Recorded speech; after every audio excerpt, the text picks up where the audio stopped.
چھ چیزیں تو حدیث سے ثابت ہے، یہ چھ چیزیں حدیث سے ثابت ہے۔ اسی پر احناف نے قیاس کیا کہ 1 ٹن سریے کو 2 ٹن سریا، 1 کلو سریے کو 2 کلو سریے لوہے کے ساتھ بیچنا یہ ربا ہے۔ کیوں؟ اس لیے کہ اس میں قدر مع الجنس ہے، کیلی وزنی بھی ہے اور جنس بھی ہے، لہذا اگر لوہے کو لوہے کے بدلے میں یا 1 کلو چونے کو 2 کلو چونے کے عوض میں بیچنا، اس میں ربا ہے، سود ہے، ناجائز ہے۔ 1 کلو چونا 2 کلو چونے کے عوض میں، اس لیے کہ جنس بھی ہے کہ اور دونوں وزنی بھی ہے۔ وہ بات سمجھ میں آ گئی؟ چاولوں کو چاول کے عوض میں بیچنا ہو تو اسی پر قیاس ہے، حرام ہے، زیادتی کیا ہے؟ حرام ہے۔ یہ ہے، اس پر قیاس کیا کس کو؟ اموال ربویہ میں سے چونے کو قیاس کیا ان 6 چیزوں پر۔ تو چونے کو جب چونے کے عوض میں بیچنا ہو تو برابری سرابری بھی ضروری ہے اور ایک ہی مجلس میں قبضہ بھی ضروری ہے۔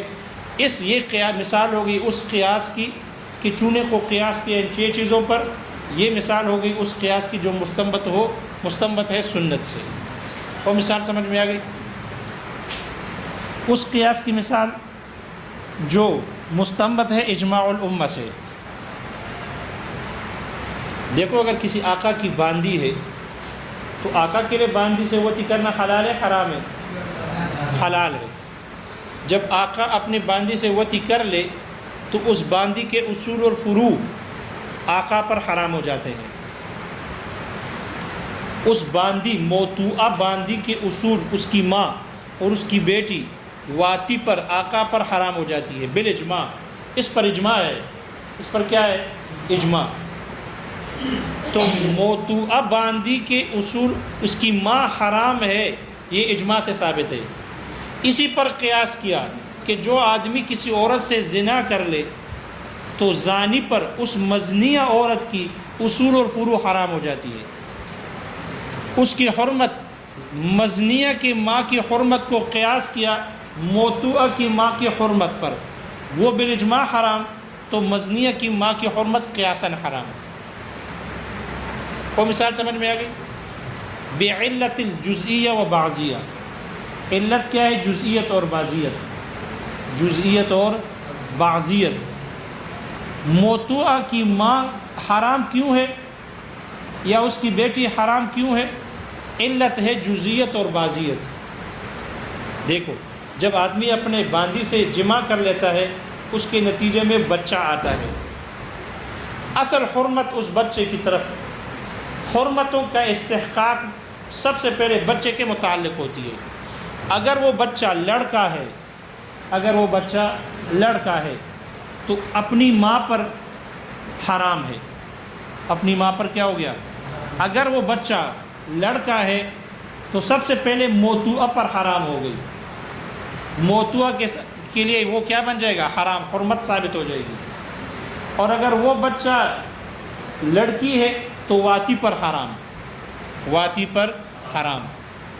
تو سب سے پہلے حرمت بچے میں تھی، پھر بچے سے یہ حرمت متعدی ہو جائے گی جانبین، واتی اور موطوعہ کی طرف، واتی اور، کیونکہ یہ دونوں کے نطفے سے بنا ہے، لہذا دونوں کی طرف حکم متعدی ہو جائے گا۔ اس بچے کے واسطے سے واتی موطوعہ پر حرام اور موطوعہ واتی پر حرام ہو جاتی ہے، اس لیے کہ اس بچے کی وجہ سے واتی موطوعہ کا جز بن گئی اور موطوعہ واتی کی جز بن گئی، واتی موطوعہ کا جز بن گیا اور موطوعہ واتی کی جز بن گئی، اور استمتاع بالجز حرام ہے، استمتاع بالجز حرام ہے، اپنے جز سے استمتاع حرام ہے، اسی وجہ سے استمناء بالید حرام ہے، اپنے ہاتھ سے شہوت پوری کرنا حرام، کیوں؟ اس لیے کہ اپنا ہاتھ استعمال کر رہا ہے، تو استمتاع بالجز ہے اور حرام ہے، یہ کیا ہے؟ حرام ہے۔ تو اس سے تو یہ ثابت ہو گیا کہ اگر کوئی آدمی اپنی بیوی سے یا باندی سے 1 مرتبہ جمع کر لے، بچہ آئے یا نہ آئے، پھر اس واتی پر یہ موطوعہ بچے کے واسطے سے کیا ہو گئی؟ حرام ہو گئی، کیونکہ یہ موطوعہ واتی کی جز بن گئی اور واتی موطوعہ کی جز بن گئی بواسطہ ولد، تو پھر اپنی بیوی سے یا اپنی باندی سے دوسری مرتبہ استمتاع کرنا اصول کا تقاضا ہے کہ جائز نہ ہو، لیکن میاں بیوی میں یا باندی وغیرہ میں حرج لازم آئے گا، اس حرج کی وجہ سے یہاں اس حکم کو، اس قیاس کو ترک کیا گیا۔ حرج لازم آنے کی وجہ سے یہاں اس حکم اور قیاس کو کیا کیا گیا؟ ترک کیا گیا۔ حرمت جو پہلے متعلق تھی سب سے پہلے بچے میں تھی، بچے سے پھر متعدی ہو جائے گی جانبین کی طرف، واتی اور موتوا کی طرف، لہذا واتی کے اصول اور فروع موتوا پر حرام، واتی کے اصول یعنی باپ اور فروع یعنی بیٹا بچہ یہ موتوا پر حرام، اور موتوا کے اصول اور فروع یعنی ماں اور بیٹی یہ واتی پر حرام ہو جائیں گے۔ واتی کے قبیلہ موتوا کی قبیلہ بن جائے گی، اور موتوا کے قبیلہ یعنی اصول فروع یہ واتی کے قبیلہ بن جاتی ہے۔ وہ اس لیے تو آدمی جب شادی کر لیتا ہے تو بیوی کی ماں اور بیوی کی بیٹی اگر کسی اور شوہر سے ہو تو وہ اس کی بیٹی بن جاتی ہے، اور اس کی ماں اس کی ماں بن جاتی ہے۔ اسی طرح عورت کے لیے شوہر کی ماں اس کی ماں، اور شوہر کا بیٹا اس کا بیٹا ہوتا ہے اگر دوسری بیوی سے ہو۔ اور یہ مسئلہ سمجھ میں آ رہا ہے؟ موتوا باندی کی ماں حرام کیوں ہو گئی؟ علت جزئیت اور بعضیت ہے، یعنی وہ بچہ ہے سب سے پہلے، وہ بچہ سب سے پہلے واتی موتوا پر حرام، پھر وہ حرمت متعدی ہو گئی جانبین کی طرف، واتی اور موتوا کی طرف، یعنی ہر ایک دوسرے کے جز بن گئے۔ تو استمتاع بالجز حرام ہونے کی وجہ سے پھر واتی کے لیے موتوا سے استمتاع جائز نہیں ہونا چاہیے، قیاس کا تقاضا یہ ہے، لیکن دفعاً للحرج اس کو جائز قرار دیا گیا ہے۔ واتی کے اصول اور فروع موتوا پر حرام ہو جائیں گے، اور موتوا کے اصول و فروع واتی پر حرام ہیں۔ جیسے یہ باندی میں ہے تو اسی پر قیاس کیا گیا، وہاں بھی علت جزیت اور بعضیت ہے، اسی پر قیاس کیا گیا ام مزنیہ کو، ام مزنیہ کو، لہذا مزنیہ کی ماں اصول اور فروع یہ زانی پر حرام، اور زانی کے اصول اور فروع یہ مزنیہ پر حرام۔ کوئی مسئلہ سمجھ میں آ گیا؟ یہ مثال ہوگی اس قیاس کی جو مستنبط ہے اجماع الامہ سے۔ شارح کہتے ہیں ماتن نے یہ نہیں کہا اعلم ان اصول شرع اربعۃ الکتاب والسنہ والاجماع والقیاس، یہ نہیں کہا، بلکہ 3 کو علیحدہ ذکر کیا اور الاصل الرابع کہہ کر چوتھے کو علیحدہ ذکر کیا۔ کیوں کیا اس طرح؟ 2 وجہ شارح نے بیان کی۔ پہلی وجہ یہ ہے لیکون تنبیہا، تاکہ اس بات پر خبرداری ہو کہ جو پہلے والے 3 اصول ہے یہ قطعی ہے، اور جو چوتھا اصول ہے یہ ظنی ہے، تاکہ اس بات پر خبرداری ہو، آگاہی ہو کہ جو پہلے والے 3 اصول ہے یہ قطعی ہے، کتاب اللہ، سنت رسول اور اجماع الامہ، اور یہ چوتھا اصل جو ہے یہ ظنی ہے، قیاس ظنی ہے۔ اگر ایک ساتھ ذکر کرتے پھر پتہ نہ چلتا، قیاس کی وجہ سے سب کو ظنی سمجھا جاتا، یا باقی 3 کی وجہ سے قیاس کو بھی کیا سمجھا جاتا؟ قطعی سمجھا جاتا۔ کچھ سمجھ میں آئے؟ پہلی وجہ سمجھ میں آ گئی، لیکن شارح کہتے ہیں یہ اغلب کے اعتبار سے، اکثر اور اغلب کے اعتبار سے خیال کرنا، پہلے 3 اصول اغلب اور اکثر کے اعتبار سے قطعی ہے، اور چوتھا اصول اکثر اور اغلب کے اعتبار سے ظنی ہے۔ وگرنہ کبھی کبھی کتاب اللہ ہے، کتاب اللہ بھی ظنی ہو جاتا ہے، کتاب اللہ بھی کیا ہوتا ہے؟ ظنی ہوتا ہے۔ جیسے کہ امام شافعی رحمہ اللہ کے نزدیک کتاب اللہ کا عام ظنی ہے، کتاب اللہ کا عام ظنی ہے، اور عام کی جو پہلی قسم ہے عام مخصوص منہ البعض بالاتفاق ظنی ہے، بالاتفاق ظنی ہے۔ جیسے مؤول ہے، مؤول بالاتفاق ظنی ہے۔ ثلاثۃ قروء، تو قروء آیا ہے قرآن میں، قروء کا معنی طہر ہے یا حیض ہے، ہم نے تعویل کی قروء میں حیض لے لیا، امام شافعی رحمہ اللہ نے تعویل کی مراد طہر لے لیا، تو یہ مؤول ہے، منکر کافر ہے، اس لیے کہ قرآن مجید میں تو نہ حیض ہے اور نہ ہی طہر ہے، وہاں تو قروء ہے اور دونوں قروء کو مانتے ہیں۔ تو یہ جو مؤول ہے یہ بالاتفاق کیا ہے؟ ظنی ہے۔ تو دیکھو کتاب اللہ ہے اور ظنی ہے۔ یہی حال سنت رسول کا بھی ہے، کیونکہ یہ اقسام سنت رسول میں بھی جاری ہوتی ہے۔ یہی حال اجماع کا ہے، اجماع کے چار مراتب ہے، آگے اجماع کی بات آ جائے گی۔ اجماع کی جو پہلی قسم ہے وہ قطعی ہے، منکر کافر ہے۔ باقی اجماع کے جو مراتب ہے، اجماع سکوتی، اور باقی جو اجماع کے 2 مراتب ہے وہ خبر واحد اور خبر مشہور کی طرح ہے، وہ ظنی ہے، قطعی نہیں ہے، منکر کافر نہیں۔ کوئی بات سمجھ میں آ گئی؟ تو جو پہلے 3 اصول ہے وہ قطعی ہے، لیکن یہ اکثر اور اغلب کے اعتبار سے ہے، اور قیاس ظنی ہے اکثر اور اغلب کے اعتبار سے۔ قیاس بھی کبھی کبھی قطعی بن جاتی ہے۔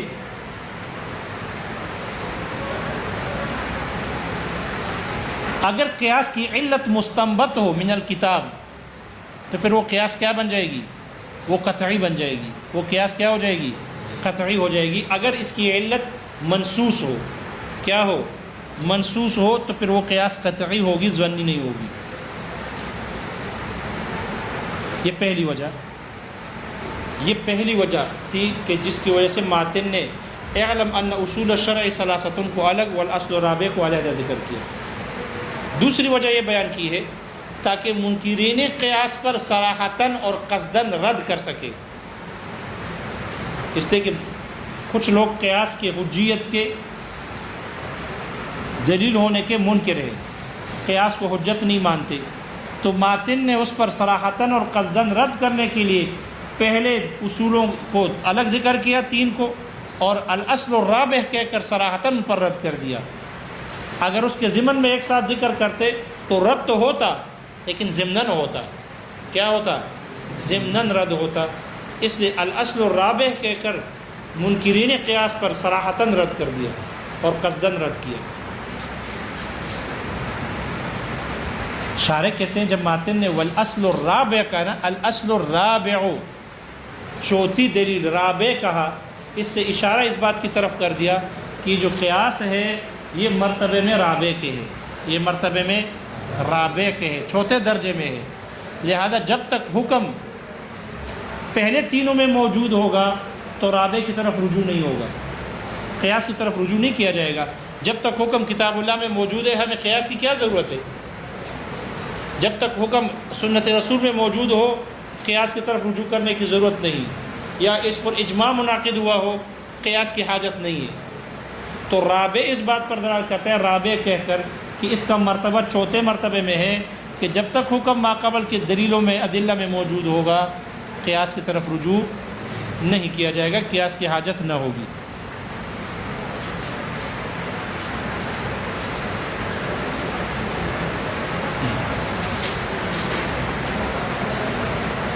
بس ایک چھوٹا سا اعتراض ہے،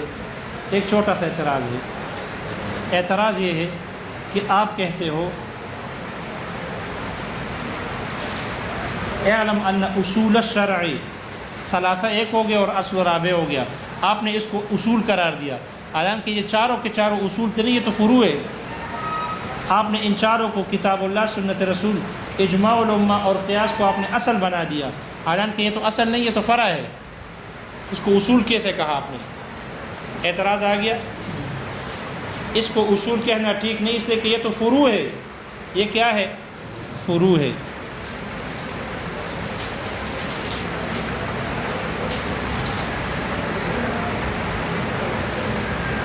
کیسے فروع ہے؟ کتاب اللہ فرع ہے تصدیق باللہ کی، سنت رسول فرع ہے تصدیق بالرسول کی، اجماع فرع ہے داعی کی، اجماع فرع ہے داعی کی، اور قیاس فرع ہے ان 3 سے مستنبط ہے۔ تو قیاس کے لیے اصل یہ 3 اصول ہے، تو قیاس خود فرع ہو گئی نا، قیاس خود کیا ہو گئی؟ فرع ہو گئی۔ تو آپ نے تینوں کو چاروں کو اصول کیسے کہا؟ اعتراض آ گیا سمجھ میں؟ اس کا جواب شارح نے کہا ذکر کیا. شارح کہتے ہیں کوئی حرج نہیں ہے، کوئی حرج نہیں ہے. جن کو ہم نے اصول کہا ہے اگر وہ فرع بنتی ہو تو کوئی حرج نہیں ہے. اس لیے کہ ایسا ہو سکتا ہے کہ ایک چیز بعض کی طرف نسبت کرتے ہوئے اصل ہو اور بعض کی طرف نسبت کرتے ہوئے کیا ہو، فرع ہو. ہم نے احکامات کی طرف نسبت کرتے ہوئے ان کو اصول کہا ہے. ہم نے احکامات کی طرف نسبت کرتے ہوئے ان کو کیا کہا، اصول کہا ہے. اگر یہ تصدیق باللہ یا تصدیق بالرسول یا داعی یا یہ جیسے قیاس کے لیے 3 اصول فرع ہے، اگر کسی اور چیز کی طرف نسبت کرے فرع بن رہی ہے تو کوئی حرج نہیں ہے، کوئی تضاد نہیں ہے. حیثیت کی قید ملحوظ ہے، حیثیت کی قید ملحوظ ہے. وہ یہ بات سمجھ میں آ گئی جی. اجماع الامہ یہ فرع ہے داعی کی. داعی یعنی اجماع کا سبب کیا بنا، داعی مانا سبب، باعث. وہ کبھی خبر واحد ہوتا ہے، کبھی قیاس ہوتا ہے، کبھی بعض کہتے ہیں کتاب اللہ کی آیت بھی ہو سکتی ہے.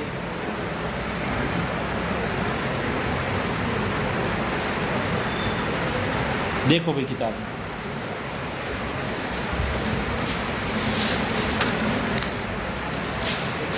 والاصل الرابع القیاس، چوتھی دلیل قیاس ہے. اے الاصل الرابع بعد الثلاثۃ للاحکام الشرعیۃ، احکام شرعیہ کے لیے پہلے تین کے بعد چوتھا اصل، چوتھی دلیل هو القیاس، وہ قیاس ہے. المستنبط من هذه الاصول الثلاثۃ، جو قیاس مستنبط ہے ان 3 اصولوں سے. شارح ماتن پر اعتراض ذکر کریں، وکان ینبغی، ماتن کے لیے مناسب یہ تھا، ان یقیدہ بہذا القید، کہ وہ اس متن کو اس قید کے ساتھ مقید کرتے، قیاس کو مقید کرتے اس قید سے. کما قیدہ فخر الاسلام وغیرہ، جیسے کہ علامہ فخر الاسلام بزدوی رحمہ اللہ نے اور دوسرے اصولین نے اس کو مقید کیا ہے. کیوں مقید کرتے؟ لیخرج القیاس الشبہی والعقلی، تاکہ قیاس شبہی اور عقلی نکل جاتے. یا لیخرج القیاس شبہی والعقلیہ، تاکہ قیاس شبہی اور عقلی کو نکال دیتے. پھر خود عذر بھی بیان کر دی ماتن کی طرف سے، ولیکنہ اکتفا بالشہرۃ، لیکن ماتن نے شہرت پر اکتفا کرتے ہوئے اس کو چھوڑ دیا، ذکر نہیں کیا اس قید کو. فنظیر القیاس المستنبط من الکتاب، اس قیاس کی مثال جو کتاب اللہ سے اس کو مستنبط کیا گیا ہے وہ ہے قیاس حرمت اللواتۃ علی حرمت الوتی فی حالت الحیض، حالت حیض میں وتی کی حرمت پر لواتت کی حرمت کو قیاس کرنا ہے. بعلت الاذی، گندگی کی علت کی وجہ سے یا اذی کی علت کی وجہ سے. المستفادتی، یہ المستفادتی صفت ہے حرمت الوتی فی حالت الحیض میں جو حرمت کا لفظ ہے اس کی صفت ہے. جو حرمت یعنی حالت حیض میں وتی کی حرمت معلوم ہوئی ہے من قولہ تعالی، اللہ تعالیٰ کے فرمان ولا تقربوہن حتی یطہرن سے. ونظیر القیاس المستنبط من السنہ، اس قیاس کی مثال جس کو مستنبط کیا گیا ہے سنت سے. قیاس حرمت تفاضل الجس والنورہ، جس اور نورہ کے تفاضل کے حرمت کا قیاس کرنا ہے. بعلت القدر والجنس، قدر اور جنس کے علت کی وجہ سے. علی حرمت الاشیاء الستۃ، 6 چیزوں کے حرمت پر. المستفادتی، کہ جو ان 6 چیزوں کی حرمت معلوم ہوئی ہے، حاصل ہوئی ہے. من قول علیہ السلام، آپ علیہ الصلوۃ والسلام کے فرمان. الحنطۃ بالحنطۃ، گندم کو گندم کے بدلے میں. والشعیر بالشعیر، اور جو کو جو کے بدلے میں. والتمر بالتمر، اور کھجور کو کھجور کے بدلے میں. والملح بالملح، اور نمک کو نمک کے بدلے میں. والذهب بالذهب، اور سونے کو سونے کے بدلے میں.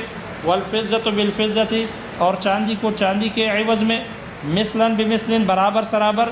یدن بیدن، اور ہاتھ در ہاتھ. بیچو، بیعو کا لفظ مقدر ہے، ٹھیک ہے، پھر یہ سب منصوب ہو جائیں گے، الحنطۃ ہو جائیں گے. والفضل ربا، اور اس میں جو زیادتی ہوگی وہ ربا ہے. ونظیر القیاس المستنبط من الاجماع، اور اس قیاس کی مثال جس کو استنباط کیا گیا ہے اجماع سے. قیاس و حرمت ام المزنیتی، مزنیہ کی ماں کی حرمت کا قیاس کرنا علی حرمت ام امتہ، اپنی اس باندی کی ماں کی حرمت پر، التی وطئہا کہ جس باندی کے ساتھ اس نے وطی کی ہے، المستفادۃ من الاجماع، یہ اپنی باندی کی ماں کی حرمت وہ حرمت معلوم ہوئی ہے، مستفاد ہے من الاجماع، اجماع الامت سے، بعلت الجزئیت والبعضیہ، جزئیت اور بعضیت کی علت کی وجہ سے۔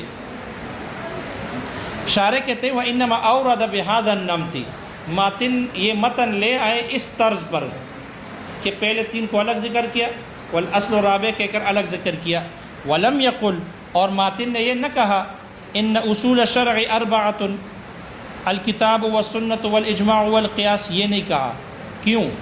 لیکون تنبیہا، پہلی وجہ تاکہ اس بات پر خبرداری ہو، علی ان الاصول الاولا، کہ پہلے کی تین پہلے والے جو اصول ہیں، قطعیت وہ قطعی ہے، والقیاس ظنی اور قیاس ظنی ہے، تاکہ اس بات پر تنبیہ ہو۔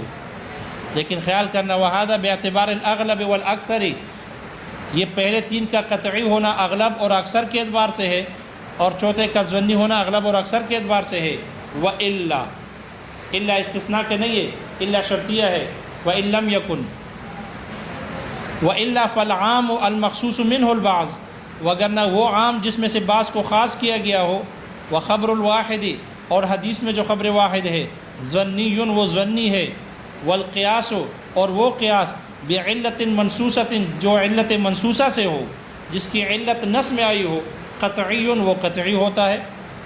یہ پہلی وجہ ہو گئی۔ وَلِأَنَّهُ، دوسری وجہ،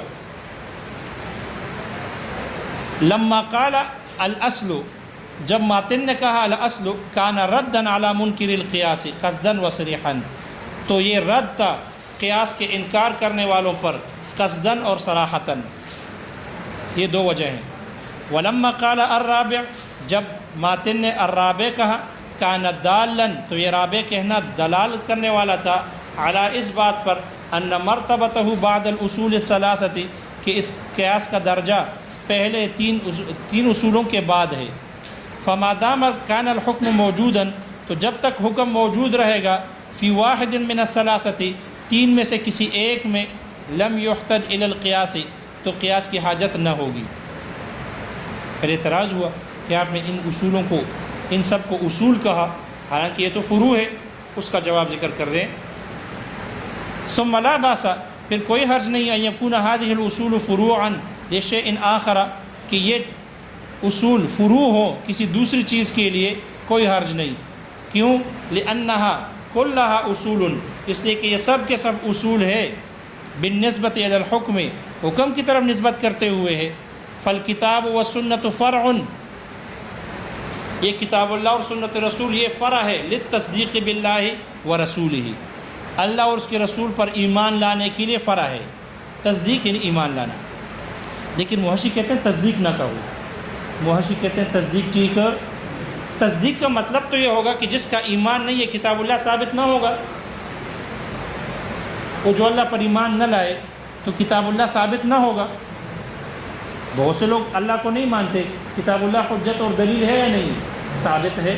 بہت سے لوگ رسول کو نہیں مانتے، کتاب اللہ رسول سنت رسول حجت ہے یا نہیں ہے؟ حجت ہے۔ لوگ نبی کو نہیں مانتے، ایمان نہیں ہے، پھر بھی یہ دونوں اصل ہے اور حجت ہے، ثابت ہے۔ اس لیے محشق کہتے ہیں تصدیق نہ کہو، تصدیق نہ کہو، بلکہ یہ کہو کہ کتاب اللہ فرع ہے اللہ کی، کیونکہ اللہ کا کلام ہے۔ اللہ کلام نہ کرتا تو کتاب اللہ ہوتا نہ ہوتا۔ سنت فرع ہے رسول کی، اگر رسول نہ ہوتے تو حدیث بھی نہ ہوتی۔ وہ ہے سمجھ میں؟ اس لیے محشق تصدیق پر اعتراض کرتے ہیں، راضی نہیں۔ والاجماع فرع للداعی، اور اجماع یہ فرع ہے داعی کا۔ داعی کا معنی ہے باعث، سبب، اور وہ سبب اور باعث کبھی خبر واحد بھی بن سکتی ہے، کبھی قیاس بھی ہو سکتی ہے، کتاب اللہ کی آیت بھی ہو سکتی ہے۔ والقیاس فرع للثلاثۃ، اور یہ قیاس فرع ہے ان تین اصولوں کے لیے، یہ فرع ہے، اور اصل بن گئی ہے حکم کے لیے۔ اصل ہو گئی کس کے لیے؟